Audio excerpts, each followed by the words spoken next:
Well, I'm beginning to believe that that's going to be a theme lately about we don't need no education. Yes, we do need education, but it's going to be a little bit of a rough go. The pandemic was difficult for everyone, and it also reached the quality of education for high school juniors and seniors and more who were getting ready for college. So now what can be done to help them catch up? It was a struggle and a scramble for parents, teachers, students, and more, struggling with digital learning. So now what? We're going to check in, of course, with Roman Slavinsky, who actually started A+ Tutoring. And he said there was a gap even before the pandemic, and I want to find out what that gap was. Roman, nice to have you with us on PoppOff. Thank you so much for having me. Absolutely. Okay, so you said there was a gap even before the pandemic. What kind of gap? Well, we were noticing the gap that in California, a lot of our juniors and seniors were not university ready when they were graduating. There were already achievement gaps on the English language arts and mathematics expectations that come forth with a college education and the skill with which graduates were coming into college with. Isn't it a little bit late to figure that out? I mean, come on. That's got to start down in the elementary level, not in high school to figure out you're not smart enough to go to college. Absolutely, and unfortunately, that hasn't been the case.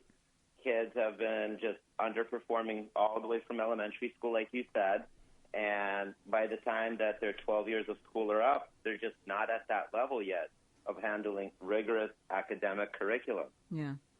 I mean, I know I'm old, so I date back a long time. Getting into going through elementary and high school and all that. But I remember it was imperative that you got the best education possible. I mean, even when I was in high school, the first 2 years of my high school, I went to one high school and then found out that they lost their college prep accreditation. My parents actually moved to another city so that I could go to a college prep school in order to keep my grades up and everything so that I could go to Indiana University, which I did. That doesn't seem to be the necessity these days. Why? What's changed? Is it an attitude change? Is it I don't care anymore change? Education's important, not the subject matter necessarily. The discipline of education will follow you the rest of your life. Absolutely, and I think a lot of credit has to be given to the sacrifice that your mom made and dad to switch schools. And right now the pandemic made it that for a lot of families it's hard to take on those sacrifices because their jobs have been impacted as well. Mm-hmm. So a lot of the kids are fending for themselves. Parents were working at home while their kids were supposed to log into Zoom classes where expectations weren't clear, and they never developed those skills of how to properly study or how to prepare for something. So who's the blame? Is it the parents? Is it the teachers? Is it the society? I don't know. There's got to be some blame someplace. Well, I think there's enough blame to go around so that everybody feels guilty about it. But the most important thing is to focus on the positive things that can happen and giving these kids right now that have gone through this pandemic and have this experience already the leg up on how to move into the next generation where they are more tech savvy than any of us are. They're confident with the way that they can present information to others and also absorb information. So these kids just need to be shown what the right ways are, and the more they're working with people in person, those skills will develop.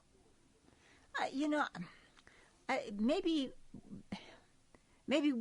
we're too wimpy these days because when I was a junior in high school, my dad had a terrible accident and he couldn't work. He had a fall construction accident, and I mean very, very bad. We almost lost him. Very nearly lost him. I mean, he was pulled with a chain around his neck. He was an iron worker, and he was pulled into a hole with a chain. And, I mean, death was like on the doorstep because you could see his brain. That's how bad the condition was. And he couldn't work. My mother, worked a little bit most of her life, but then she had to take on a full job, but she wasn't educated. I mean, she had a high school education, but that was about it. So, but she worked, and you know what? We made it. How come we could make it when my dad couldn't work, my mother had a low-paying job, but somehow we pulled together as a family to make it happen? I worked for it. I got scholarships, all that kind of thing, because I went through high school knowing that I was not going to have the kind of money to be, to pay for the college, or my parents weren't. So, you got to prepare for that. And if kids want to go to college, you got to work your butt off to get there. Doggone it. Absolutely, and the adversity looks differently now for them with post-pandemic. A lot of them had opportunities that were missed out on that would have allowed them to develop better. But then you're absolutely right. It's about getting some harder skin and realizing that not everything is going to be handed to you easily. You have to work for things. Yeah, I honestly think this. I use this as an example. No, it's not exact, but it's an example. Look at the people that came across the country to come to the West Coast in wagons and buggies, and died along the way, had babies along the way. They didn't have psychologists to help them through mentally to do all these things. Whatever happened to that strong will to succeed and to make it across the plains, no matter what? We've come to a point like, well, I can't do it. Oh, woe is me, boo-hoo. Stop boo-hooing and make it happen. It may take you longer. The students, I understand, it must have been horrendous for young people who were ready to go to college and then have everything come to a screeching halt. But their lives didn't end. So you're a couple of years behind what you wanted to be. Big deal. You got a whole life ahead of you if you want it bad enough, right? Absolutely, and there's programs in place. Like in California, there's many school districts have dual enrollment programs with their local high schools, with their local school districts. So you can easily have your high schooler take community college classes while they're in high school still, so that they can get some more units, save some money, so it doesn't take 4 years to graduate. It takes 3.5 now. Yeah. Actually, I graduated. I graduated at 11 and a half years instead of 12. But what I did, I didn't just sit back and say, well, now I'm just going to play till fall and I go to college. I took college courses. I wanted to get prepared for what I was going to have to face in college. And even then, it's you're not totally prepared when you go to a campus, et cetera. But, we got to toughen up. We went through this whole thing I've had over the years. People talking about helicopter parents. They kind of hover. And, I actually had somebody say that they had some parents that were in the class with the student to help them get through a class. That's not growing up. You got to give them some freedom to achieve on their own, or they're never going to make it. Absolutely. If you go around solving your kids' problems all the time, they're not going to know how to solve a problem on their own, and you're not eternal. Thank you. Yeah. What's going to happen when you die? These kids are going to be flailing, saying, oh, I don't know what to do because my parents took care of it. No, you don't want that for your child. Absolutely not. Okay, so how do we, like you say, redirect the focus on those juniors and seniors that were impacted? How can we help them? Well, for a lot of them, we really need to just pause and evaluate what's going on with them. And a lot of them, because they didn't get an opportunity to get a job or do community service or be involved in clubs and organizations, they might not know what they want to study yet. They might not have a true passion. So that's where really jumping in and taking some community college classes helps, so that you can kind of know what you're trying to go apply to. Because there's lots of different schools, and they all charge a lot of money. Oh, yeah. And there's schools for all different kinds of GPAs. But we want to make sure that the school you go to will create a better individual than the one that goes in. And shouldn't we, to be honest with you, Roman, there are some kids should not go to college. What happened to vocations? I'll tell you, I know mechanics and electricians and plumbers that are making a lot more than PhDs. So what? I mean, direct them where they should go. Maybe they'll be happier there. Some kids go to college because, and my parents were the same way. My brother and myself were the first ones to go to college, in a couple of generations. But maybe that's not what they want to do. That's not what they want to be happy doing. Whatever happened to vocational schools or vocational programs in high schools? We had them. I mean, that was a long time ago, but we had them.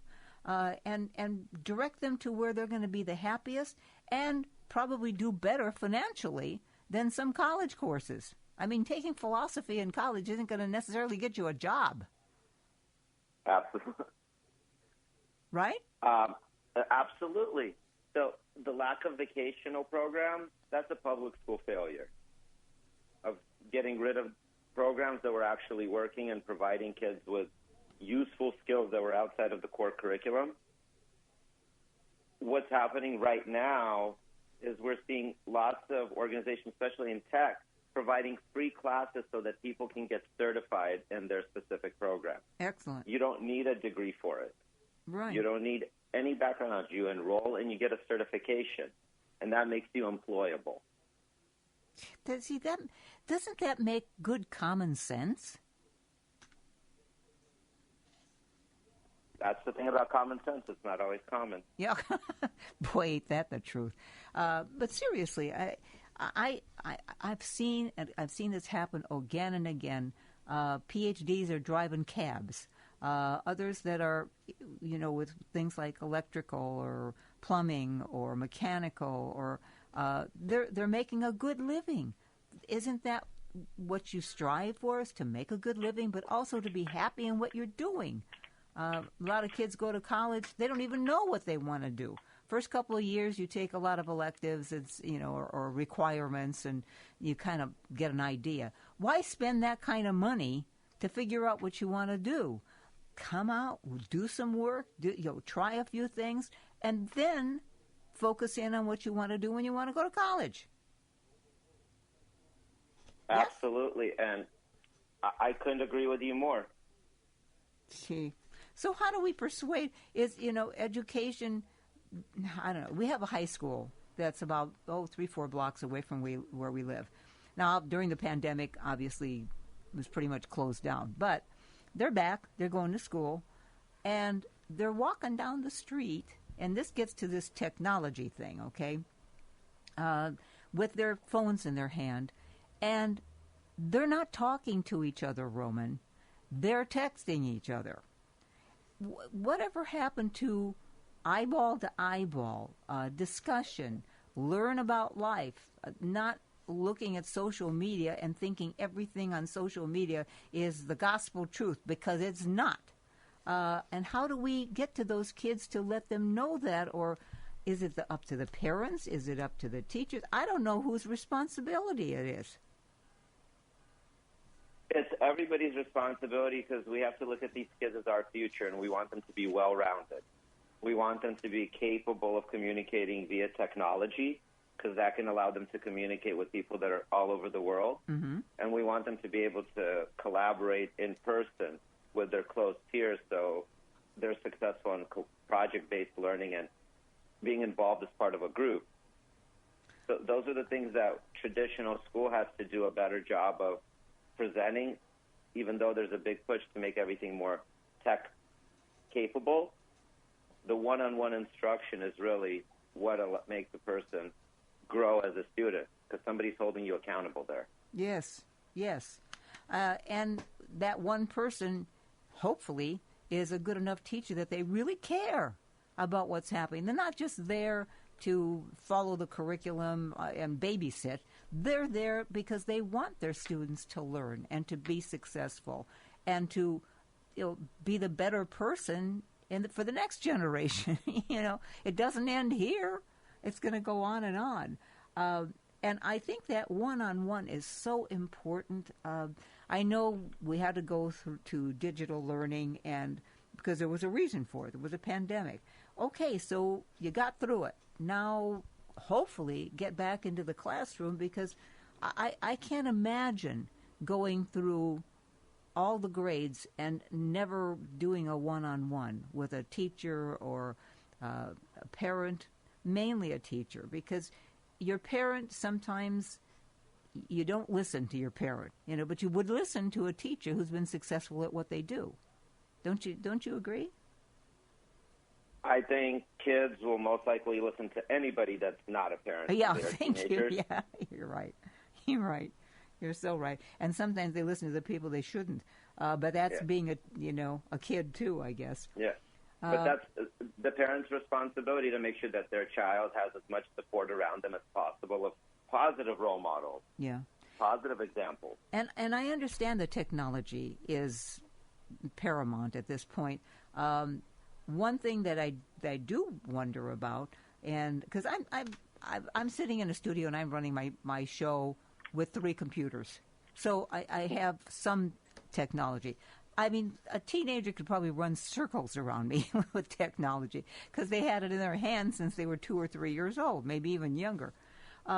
But that does not make it right. I mean, we've had interns at the station that did not know how to answer a telephone, Roman. This is not good. It's not that you're going to have to answer a telephone the rest of your life, but you should know what it was like so that you know what you've got now and what's coming tomorrow. Agreed? Absolutely. Okay, so is it ever too late for kids to refocus? I mean, their minds are still, focusable. I'm going to make up a word here, and have that flexibility that I think they can still do it, don't you? Absolutely. There's so much more that they can accomplish, and this is just a small hiccup in their big life journey as students. Yeah, and I think that's where we're failing. It's like, oh my God, they lost 2 whole years. Oh, panic. Don't panic. Just plan. Plan for the next step, which can be done. I just 2 years it's more like 2.5 years. I mean, it would be coming up on 3 years. But even 3 years, when you think about it, is nothing in the plan of their life. A lot of students go to college and, it's beer kegs and parties for the first couple of years. So you're not lost that much if you really want to achieve something. But they have to know what to achieve. I think in high schools, more has to be taught in variety of things to be able to do, not only focused on college. If you have someone who is really, really adamant about going to college, fine, then you help them get there. But not everyone should. And maybe they only need to go to a 2-year college. Or there's such a variety. Do we even have that kind of structure in high schools? I wouldn't know. I was a substitute teacher when I was working on my master's and my PhD, but that's it. So I don't know the inner workings of schools now. It's changed so much. But is there any focus on giving them variety so that they can make some choices? So definitely, schools have college counselors that work with all the students and monitor their grades and keep updated with them on what their interests are and try to guide them in their discovery phase of what they're interested in.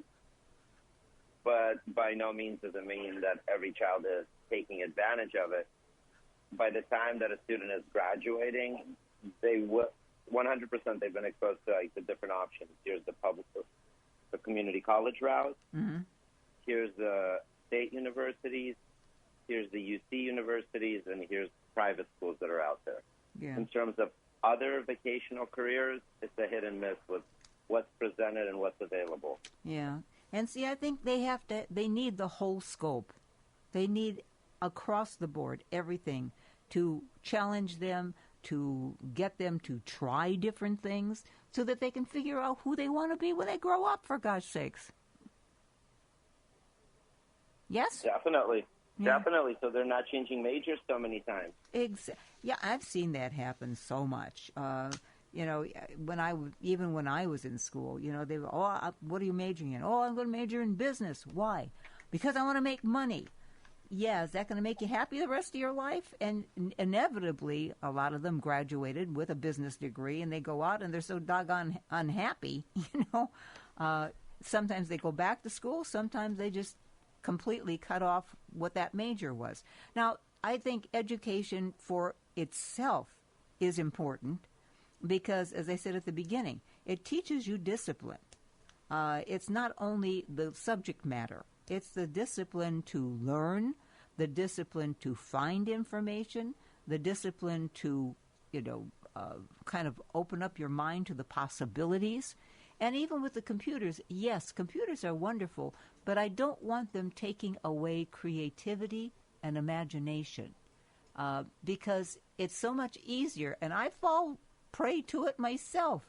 I just let the computer do my work for me, Mm-hmm. and that's not that's not good. I should search more. I should look more instead of having it created for me. I don't want the computer taking over my life or technology taking over my life. I want technology working for me. And I think that's what we need to instill in young people at a very early age so that they don't fall prey to just letting the computer do everything for them. I date back to using a calculator or a slide rule.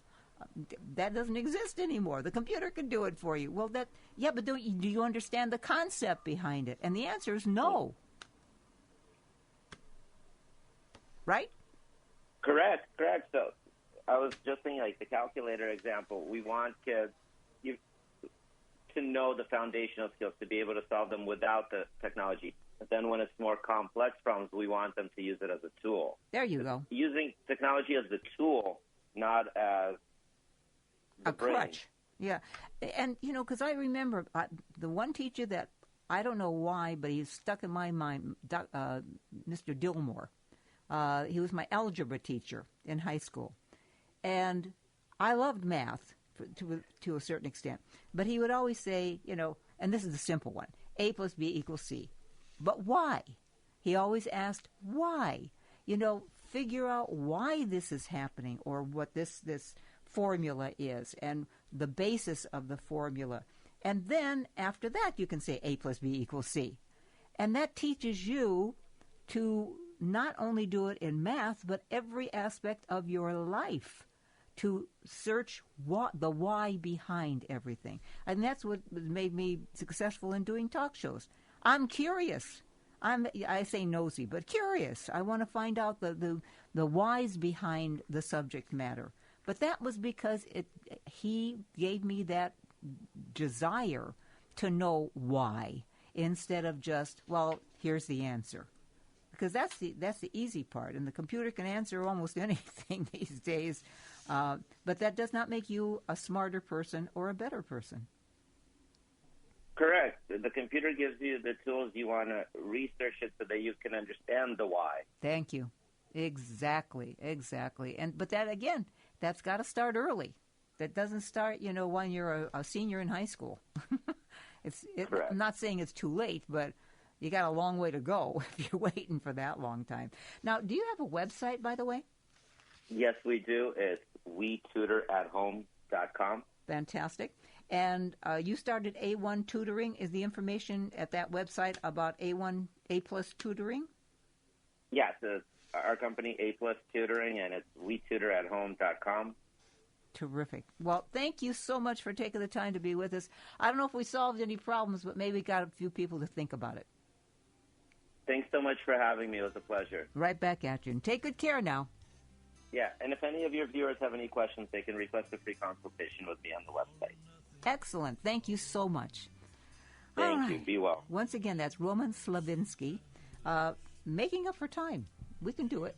In the meantime, live simply, laugh often, love deeply, and above all else, you dare to dream. Be all right.